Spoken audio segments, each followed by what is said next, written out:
The committee will come to order. Without objection, the chair is authorized to declare a recess of the committee at any time. This hearing is entitled Examining the Export-Import Bank's Reauthorization Request and the Government's Role in Export Financing. This is our third hearing on EXIM this Congress, our fifth in the last 24 months, so for better or for worse, rarely has such a small agency received so much attention by our committee. I now recognize myself for 3 minutes to give an opening statement.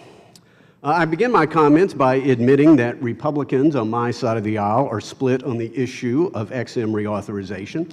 I certainly respect the arguments of those who support H.R. 597, and I look forward to continuing our principled debate.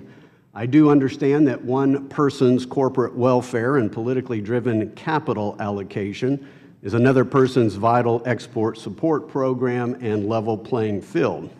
However, understanding my Democrat colleagues' arguments is proving to be more challenging. They claim EXIM is essential to supporting jobs, but I would ask most of my Democratic friends, where was your concern for jobs when you voted for Obamacare, which according to the Congressional Budget Office is going to lead to 2.5 million fewer jobs in our economy? Where was your concern for jobs when your party voted against the Keystone Pipeline and the 42,000 jobs the State Department says are connected to it?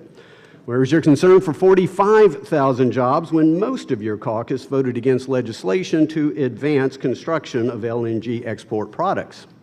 Democrats claim EXIM is essential to U.S. trade, but almost 99% of all U.S. exports are financed without EXIM. My Democratic friends are so concerned about trade, why are so many of them opposing Trade Promotion Authority?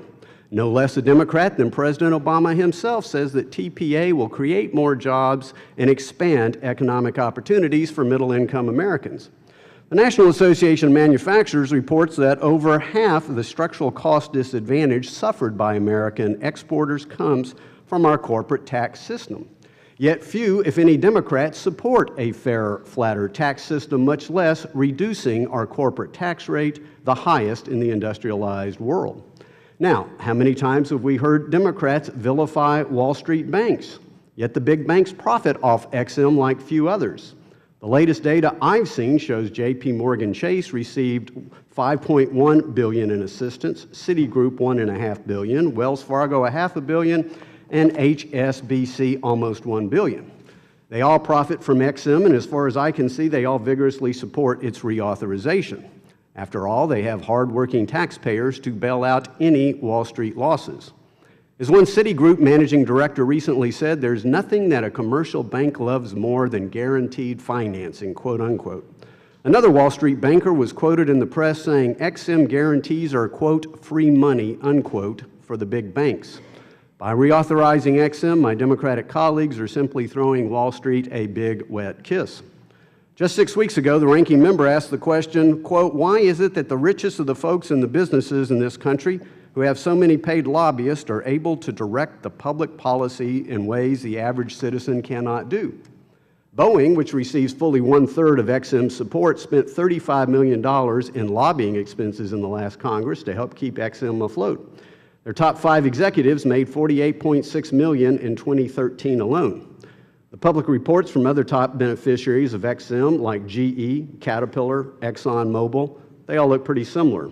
So I would say to my friend, the ranking member, perhaps their paid lobbying is so successful and their executives are getting so rich because you're doing everything you can to help them.